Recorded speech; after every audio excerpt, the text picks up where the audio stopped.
पूरी दुनिया के अंदर एक बैतुल्ला ऐसा है जहाँ नापाक दाखिल नहीं हो सकता, और ये कुरान के अंदर लिखा हुआ है, और आज तक कभी कोई नामख्तूनी दाखिल नहीं हुआ है।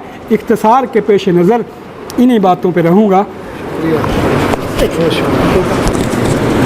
ज़्यादा इख्तलाफी बातें नहीं कि भाई अब आपके पास 10 मिनट है और आपके पास ये चांस है कि आप 5 मिनट ले सकते हैं, जैसे इमरान भाई ने लिए, तो आप 10 से 15 हो सकते हैं, लेकिन इमरान भाई आप जो है ना फिर 10 ही मिनट लेंगे, अब आपको 5 मिनट नहीं मिलेंगे। ठीक है, शुक्रिया।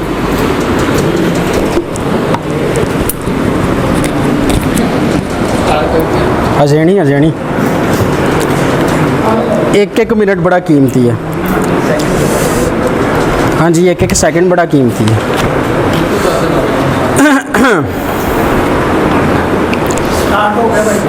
ठीक है जी, ठीक है। अच्छा जी, हकीम साहब ने पहले तो आगे इसी बात पे शिकवे करते रहे कि मैंने मस्खरापन आकर किया है। मेरी आप पूरी केस प्रेजेंटेशन सुन लें, वीडियो दोनों कैमरों में रिकॉर्ड है। ये मस्खरापन मैंने नहीं था शुरू किया, ये जो टांके लगाने वाली बातें हैं और ये सारा कुछ है ना, हकीम साहब ने शुरू किया था। तो जैसे को तैसा होता है, जैसी बात हमारे साथ करेंगे हम वैसी ही करेंगे, मुहज़्ज़ब तरीके से बात करेंगे, बिना किसी तमस्खर के, तो हम भी वैसी करेंगे। अगर दूसरे तरीके से करेंगे तो हमें भी फिर वैसी ही आती हैं। तो उनकी बात जिस अंदाज से थी उस अंदाज़ का मैंने जवाब दिया था। इस दफ़ा थोड़े बाज रहे हैं वो, तो चलें मैं भी उसी तरह से बात करूँगा फिर। अच्छा, पहलोठे बेटे की बात की इन्होंने।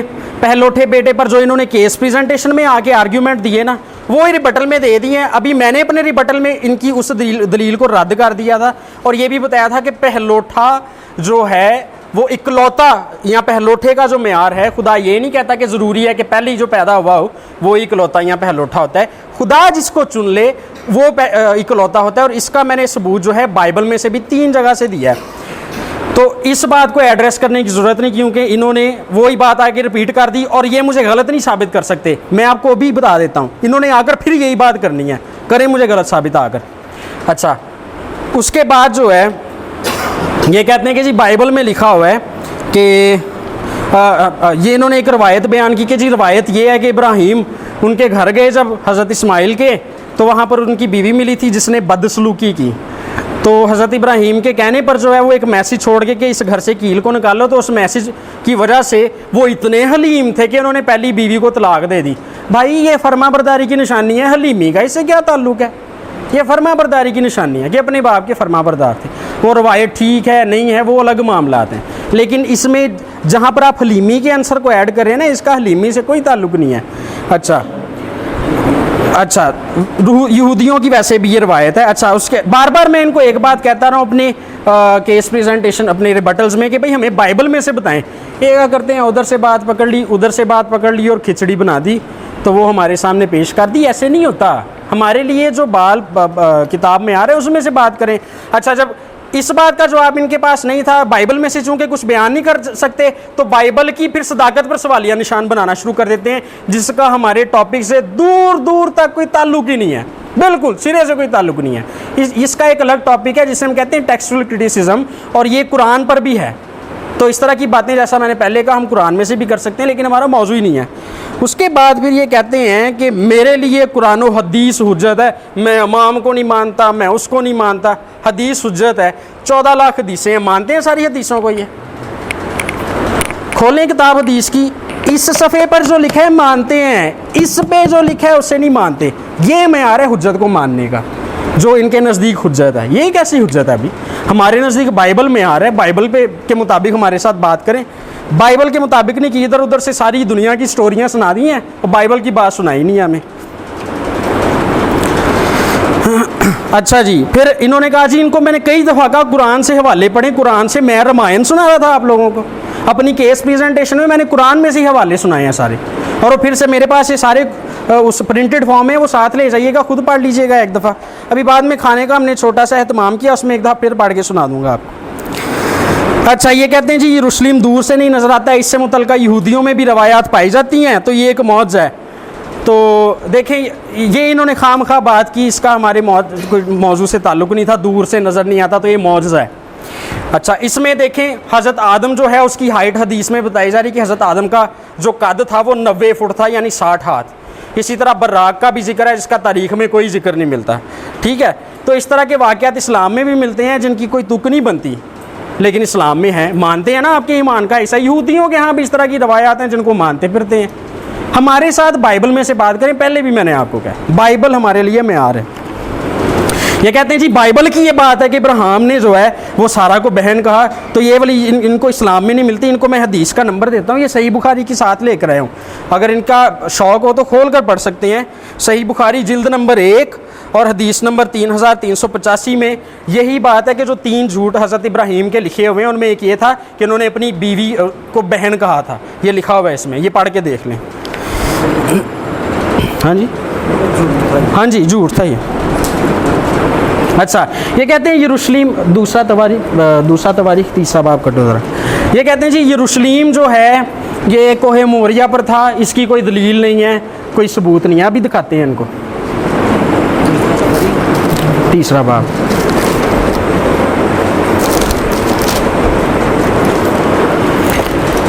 ये जो यरूशलेम है ना, ये कोहे मूरिया के पहाड़ों के ऊपर बनाया गया था। इसकी हमें कहाँ से दलील मिलती है? आप दूसरा तवारीख पढ़ें, तीसरा बाब, उसकी पहली आयत वहाँ पे लिखा है, और सुलेमान यरूशलेम में कोहे मूरिया पर जहाँ उसके बाप दाऊद ने रोयत देखी, उसी जगह जिसे दाऊद ने तैयारी करके मुकर्रर किया, यानी उरनान यबूसी के खिलियान में खुदावन का घर बनाने लगा। तो यहाँ पर आपको इसकी एविडेंस मिलती है। अच्छा, ये कहते हैं जी 30 किलोमीटर का सफ़र था तो उनको 3 दिन लगे। 3 दिन बाद लिखा, कहते हैं 3 दिन बाद इब्राहिम को वो नज़र आनी शुरू हुई जगह। 3 दिन बाद कहीं भी नहीं लिखा, लिखा है तीसरे दिन वो वहाँ पर पहुँचे। अब आपको अगर आपने जो तारीख़ी मवाद का मुताला किया और जोग्राफिया थोड़ा सा पढ़ा हो ना, तो ये पहाड़ी सिलसिला था।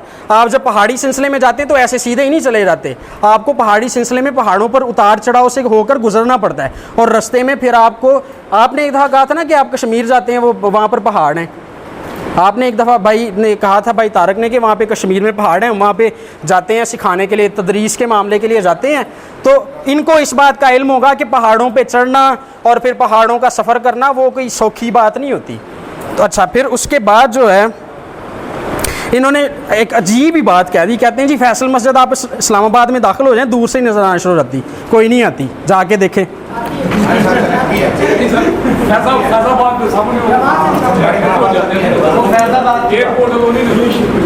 अच्छा जी, अच्छा जी। उसके बाद इन्होंने कहा जी देखें, जैसे ये बपतिस्मा देते हैं गुनाहों की माफ़ी के लिए, वो गंगा स्नान करते हैं। वज़ू 5 टाइम किस लिए किया जाता है? गुनाहों के धोने के लिए। तो ये भी 5 टाइम वज़ू करते हैं। तो इनमें भी हिंदुओं वाली बात है, फिर पानी से गुनाह साफ़ किए जा रहे हैं। अच्छा, फिर ये कहते हैं 7 चक्कर जो 7 चक्कर लगाए थे वो तो इसलिए लगाए थे कि देखें हज़रत हाजरा जो हैं उससे सारी बात को जोड़ा उनसे कि उन्होंने अपने बेटे को बचाने के लिए लगाए। तो आपके कौन से बच्चे मर रहे हैं जिनको बचाने के लिए आप 7 चक्कर उधर जाके लगाते हैं? ये तो कोई तुक की बात नहीं ना बनती। तो यहाँ तो बच्चे बचाने की बात हो तो फिर इसका लॉजिक बनता है। इनकी दलील का ये बात हिस्सा थी, इसलिए इनकी दलील पर इनके बाद जैसी तनकीद की है मैंने। अच्छा, मक्का का जिक्र ये कहते हैं बाइबल में है, ज़बूर 84। इसके बाद खैर इन्होंने जितनी बातें की हैं ना उसका ज़बी से कोई ताल्लुक नहीं। उसके बाद ये इसी बात पर गुफ्तगू करते रहे हैं कि गैर अक़वाम में बनी इसराइल मकबूल हैं, बनी इसराइल में गैर अक़वाम मकबूल हैं या नहीं, बनी इसराइल उनको पसंद करते हैं या नहीं। और वहाँ पर जो है कई दफ़ा इस तरह के मामलात हुए, वहाँ पर जंगें हुई एंड सो ऑन, जिसका मौजू से दूर दूर तक कोई ताल्लुक नहीं है सिरे से। खामखा इन्होंने 5 मिनट एक्स्ट्रा लेकर भी इतना सारा टाइम ज़ाया किया। जो बक्का वाली बात है वो आपको मैं बता देता हूँ।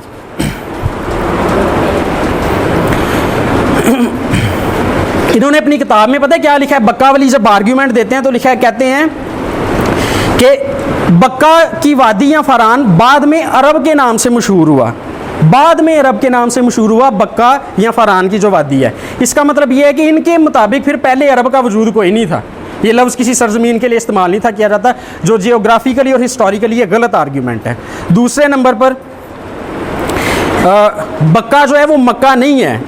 ये जो लफ्ज़ 84 ज़बूर में आया 6 नंबर आयत में, ये अब इब्रानी ज़ुबान का लफ्ज़ है जिसे बिल्कुल उसी तरह लिख दिया गया उर्दू में, बुक्का या बक्का उसी तरह इसे लिख दिया गया।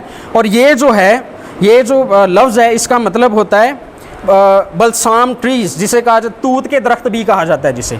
इसका मतलब है तूत के दरख्त, इसका एक मानी है। स्ट्रॉन्ग नोट्स का ये डिक्शनरी का हवाला दे रहे थे, तो स्ट्रॉन्ग नोट्स के मुताबिक इसका मतलब है तूत के दरख्त।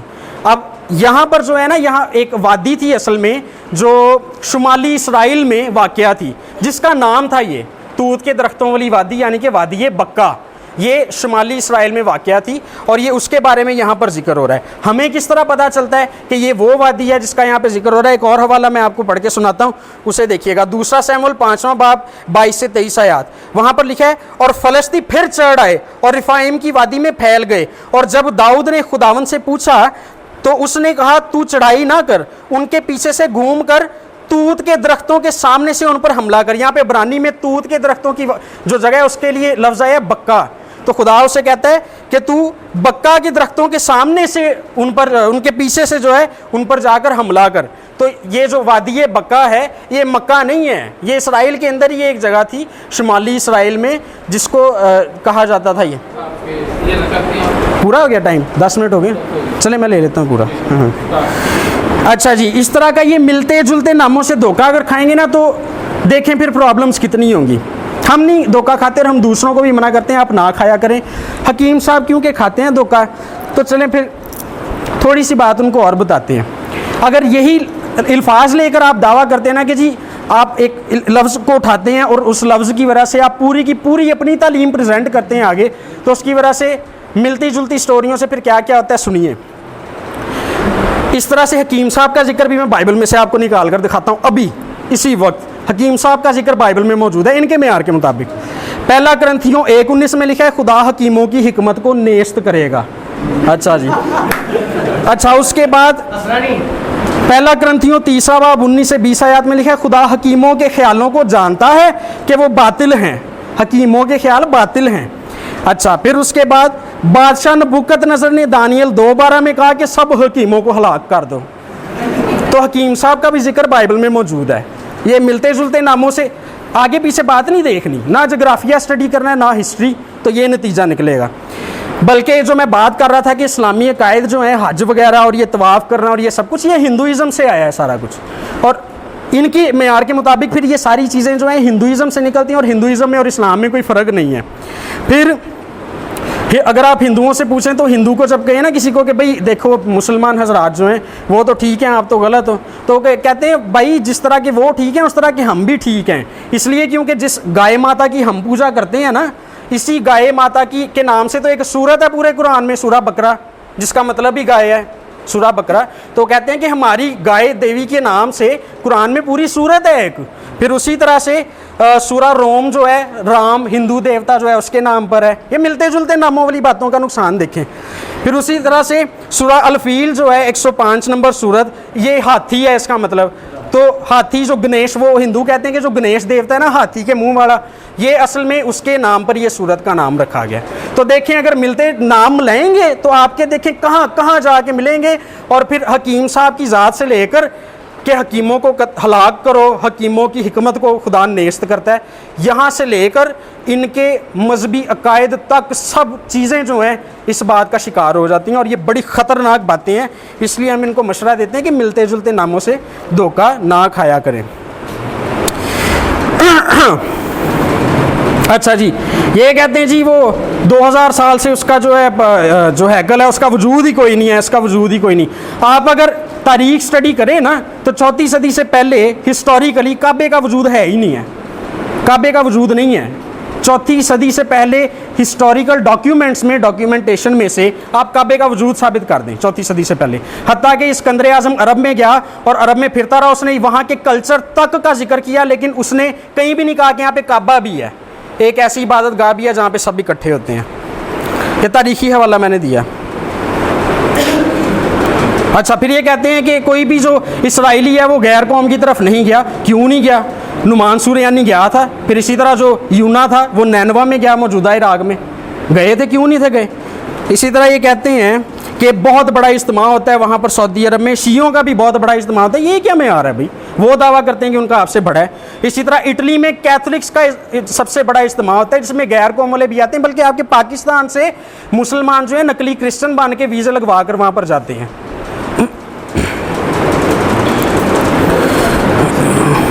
हाँ जी, इन्होंने बात की कि जी देखें वो अमन का शहर है, साबित करें। सीधा सीधा ये कह देते हैं कि सऊदी अरब में क्राइम रेट ज़ीरो है, साबित कर दें क्राइम रेट ज़ीरो है, इतना अमन का शहर है वो। तो फिर उसके अलावा जो है, उसके अलावा आप देखें कि इतना अमन का शहर है कि असाइलम सीकर्स वहाँ नहीं जाते, गोरों के मुल्कों में दौड़ कर जाते हैं सियासी पनाह के लिए, वहाँ पर नहीं जाते। इतना अमन है, इतना अमन है कि वहाँ पर गैर मुसलमानों का दाखिला ही ममनू है, इतना अमन है वहाँ पर। ये अमन का शहर है, अमन के शहर की बात कर रहे हैं। खैर ये हमारे मौजू से मुतल्लिक़ नहीं थी, सब बातें इन्होंने फिर भी की, तो ज़रूरी था कि इनको एड्रेस किया जाता, क्योंकि इनडायरेक्टली समहाउ उसके साथ इसका ताल्लुक़ जुड़ता है।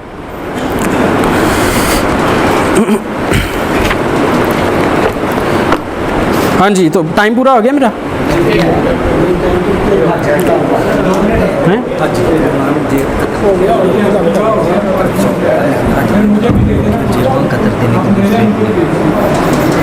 अभी टाइम है, अच्छा नहीं चलें ठीक है, तो बस ठीक। पकड़ लें जी, वक्त नहीं है भाई, ज़रा सुन ले। इन्होंने जी हाँ, मेहरबानी करो। मैंने ये कुछ नहीं इस पे लिखा, इन्होंने कहा कॉपी पेस्ट का जवाब दे दें, ये लिखा हुआ है, कोई बात नहीं चले। अच्छा सुन ले, मेरा वक्त अभी वक्त नहीं नोट करेंगे, अभी वक्त नोट नहीं करेंगे, अभी वक्त नोट नहीं करेंगे। सुन लें, सुने जी। कोहे मोरा जो है, मैंने ये दावा किया था कि मरवा, मैंने ये चैलेंज किया था कि कोई इकलौता, कोई पहलोठा बाइबल में से किसी पहलोटे को छोड़ के, किसी इकलौते को छोड़ के, किसी इकलौते और पहलोठे को छोड़ के छोटे को उस वक़्त वारिस बनाया गया है कि जब बड़ा जो था, जब इकलौता जो था, पहलोठा जो था, वो बेदीन होता था, जब वो नाकस होता था, तब छोटे को चुना जाता था, तब छोटे को चुना जाता था। मैंने यहाँ तुरात का भी हवाला पढ़ा है और मैंने इनके जो है अभी बाइबल में से पढ़ के यहाँ सुनाया है, इस्तिस्ना का उन्होंने हवाला लिखा है। कोई एक ऐसा मुझे बता दें कि जहाँ पहलोटा जो था वो नेक हो और उसको छोड़ के खुदा ने छोटे का इंतखाब किया हुआ, ये कहीं ऐसा नहीं है। अकलौते का जवाब भी उधार ही रहा इनके ऊपर, 3 दफ़ा अकलौता अकलौता अकलौता का लफ्ज़ मौजूद है।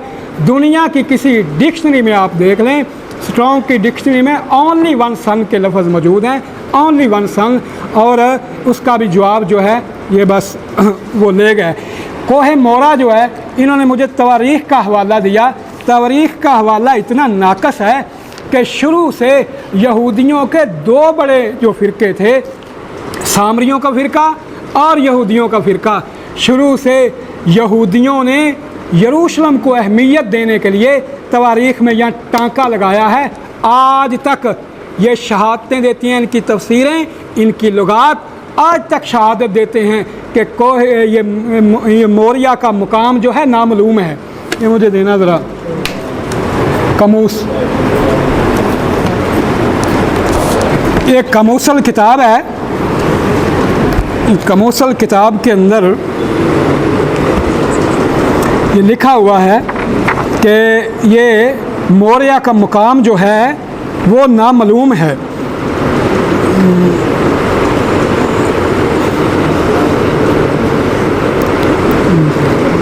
1040 खोलो, इधर पीछे देखो मोरिया का सफ़ा कर लो, ये 1040 सफ़ा है। वो लिखते हैं मोरिया वो खित्ता ज़मीन जहाँ खुदा ने अब्राहम को अज़हाक को कुर्बान करने का हुक्म दिया था, ये बीरे सबा से जहाँ अब्राहम ठहरा हुआ था 3 दिन के फासले पर था। यहूदी ख्याल करते थे कि ये उसी जगह था जहाँ अब यरूशलेम है, लेकिन सामरी समझते हैं कि ये कोहे गर्जीम पर वाक़या हुआ। 2 तवारीख़ 3:1 से ज़ाहिर होता है कि सलेमान ने हैकल मोरिया के पहाड़ों पर बनाई जहाँ खुदा दाऊद पर ज़ाहिर हुआ था। वसूख से नहीं कहा जा सकता, वसूख से नहीं कहा जा सकता कि जिस कोहे मोरिया का जिक्र इब्राहीम के सिलसिले में हुआ वो यही मुकाम था। दो तवारीख का इन्होंने हवाला दिया। इसकी अहमियत क्या है दो तवारीख की? जिसका मुसन्नफ़ ही नामालूम है, तारीख लिखी किसने है उसका मुसन्नफ़ ही नामालूम है। शुरू से यहूद के जो सदूकी थे, ये वाले जो उन्होंने इसका इनकार किया, उन्होंने अपनी अहमियत बनाने के लिए अपनी मुक़द्दस मकाम को मोरिया ठहराया। यहूदियों ने अपने मुक़द्दस मकाम की अहमियत बनाने के लिए अपने मुक़द्दस मकाम को मोरिया ठहराया। और तवारीख के हवाले के बावजूद कामूस का मुसन्नफ़ लिखता है कि ये जगह नामालूम है, तुम्हारा अंदर भी जानता है कि ये मरवा का मकाम है।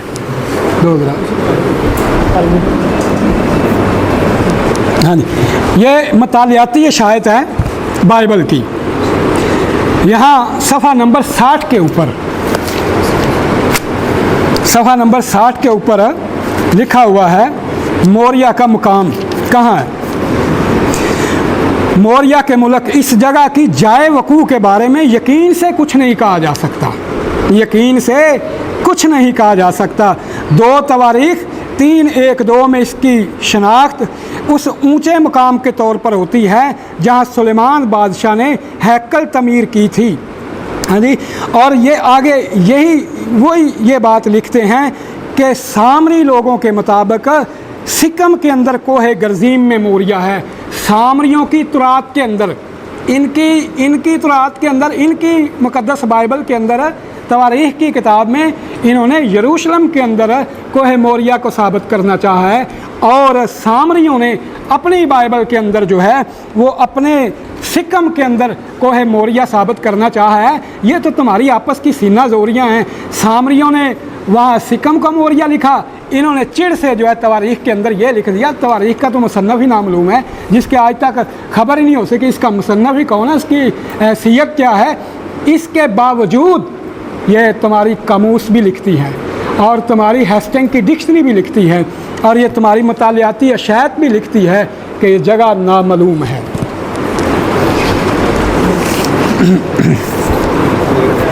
मैंने अकलौते की बात की थी, पहलोठे की बात की थी, जवाब उदार हैं। इन्होंने कहा जी छोटे जो थे वो भी खुदा ने उनको चुना। मैंने दलील दी है कि बाइबल के अंदर छोटों को चुना गया, मगर उस वक़्त देखें ईसाऊ जो था, ईसाऊ पहलोठा था, मगर वहाँ इसहाक को चुना क्यों? ईसाऊ जो था उसकी हरकतें जो थी वो गैर मुनासिब थी, इसलिए। अगली बात इन्होंने कहा जी मक्का जो है, इन्होंने मुझे सैमुअल का हवाला दिया, देते हैं धोखा, ये बाजीगर खुला। सैमुअल के अंदर कोई बक्का का नाम मौजूद नहीं है। इन्होंने कहा जी तूत की जगह, कोई तूत की जगह नहीं है। उठाओ कमूस को और उठाओ अपनी इसको ये मतालियाती अशायत को, जय हेस्टिंग की डिक्शनरी को, इसका बक्का का तर्जमा उन्होंने किया है खुशक वादी, एक तर्जमा, आंसुओं की वादी दूसरा तर्जमा, तशरीह करते हुए कि ऐसा दरख्त जिसके दरख्तों से आंसुओं के मनिंद गूंद गिरती है। तूत का तर्जमा मुझे हवाला दे दे, किसी लुगत में लिखा हो, कहीं लिखा हो। 2 सैमुअल का आपने बदयांती करते हुए कहा यहाँ बक्का का लफ्ज़ मौजूद है, वहाँ कोई बक्का का लफ्ज़ मौजूद नहीं है। और सिर्फ लफ्ज़ से मिलते जुलते लफ्ज़ से हम धोखा नहीं खाते। और मैंने तो पूरी निशानियाँ बताई हैं, वहाँ बाबील ने ठिकाना बताया है, वो बताया है। और वहाँ जो है नापाक गुज़र नहीं करेगा, ना मखतूनी जिसे बाइबल ने लानती करार दिया है वो वहाँ गुज़र नहीं कर सकेगा। उसके दरवाज़े 24 घंटे खुले रहेंगे। और वो सारी निशानियाँ जो है, नाम भी निकल आया, चश्मा भी निकल आया, और सारी जो निशानियाँ हैं, कौमों की दौलत फरावानी तेरी तरफ आएगी, नबायूत के बेड़े और कौमें, सारी निशानियाँ भी, नाम भी निकल आया, निशानियाँ भी निकल आईं। सिर्फ एक नाम से हम धोखा खाने वाले नहीं हैं, मैंने तो निशानियाँ भी बयान कर दी हैं, नाम भी बयान कर दिया है। हाँ जी, इन्होंने कहा गाय की पूजा, कुरान करीम में गाय का, तो अल्लाह के बंदो गाय की पूजा तुम्हारे बड़ों ने की थी, हमारे बड़ों तो हम तो आज भी गाय को लटा के ना लंबा डाल के उसकी गर्दन के ऊपर छुरी बेरते हैं। तुम्हारे बड़ों ने बैल की पूजा की थी और हज़रत मूसा अलैहिस्सलाम ने उसे पिघला के उसे पिलाया था उन्हें। क्यों? जिन्हें तुम माबूद बनाते हो, मैंने पिघला के तुम्हें पिला दिया है कि उस जगह से तुमने इसे खारिज कर दिया है। क्या इसके बाद भी ये तुम्हारा मबूद है? अब भाई गाय को मुकद्दस तुम्हारे बड़ों ने बनाया था, हमने नहीं बनाया था। हमने तो गाय का वाक़या बयान किया है। हाँ, हज़रत मसीह इब्ने मरियम ने, तुम न समझो तो तुम्हारी मर्ज़ी है, हज़रत मसीह इब्ने मरियम ने आखिरी फसा के मौके के ऊपर कहा था कि ये मेरा बदन और मेरा खून है, ये खाना और तुम्हें समझ नहीं आई। ये वही बात थी, मूसा अलैहिस्सलाम ने उस गाय को, उस बछड़े को पिघला के पिला दिया था कि जिसे बंदा पी लेता है वो माबूद नहीं हो सकता है। ईसा अलैहिस्सलाम ने कहा था ये मेरा बदन और खून है, इसे पीना निशानी ये थी मूसा अलैहिस्सलाम की तरफ निस्बत की गई थी कि जिसका खून पी लिया जाए, जिसका बदन खा लिया जाए वो माबूद नहीं हुआ करता। और ये मुकद्दस गाय जो है ये आपके बड़ों के लिए, हाँ के लिए है, हमारे लिए नहीं है। हम तो उसे अल्लाह के फजल से लटा के उसकी कुर्बानी किया करते हैं।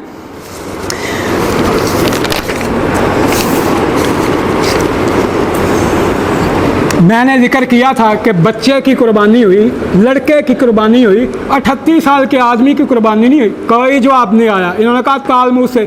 क्यों तालमूद से क्यों हवाला न दे?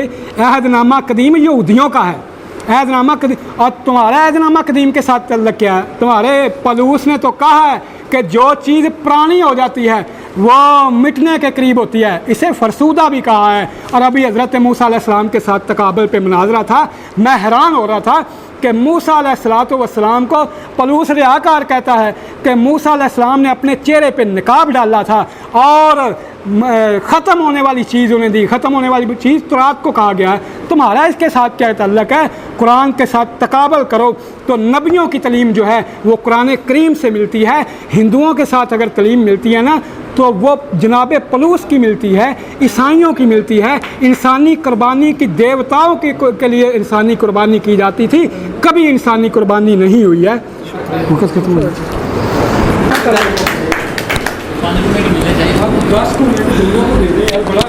बहुत शुक्रिया। ये है कि वो बार बार वो कह रहे हैं कि ख़त्म करें, इंतज़ामिया का ये ख़त्म करें। मैं एक दफ़ा फिर आखिर में आप सबका शुक्रिया अदा करता हूँ, ख़ास तौर पे पादरी शफीक कंवल साहब का, इतनी दूर से आए, आप सब मेहमानों का, खावर साहब का, आप सब आए, आप लोग आए इतनी दूर से, और जितने लोग भी सफ़र करके आए हैं सबका बहुत बहुत शुक्रिया। दो बातें हैं, एक अच्छी बात है, एक थोड़ी सी मायूसी वाली है। अच्छी बात ये है कि अभी खाने का टाइम है, और मायूसी वाली बात यह है कि सवाल जवाब नहीं हो सकेंगे। शुक्रिया, बहुत शुक्रिया। अस्सलाम वालेकुम। नहीं पता की गल है, वो बार-बार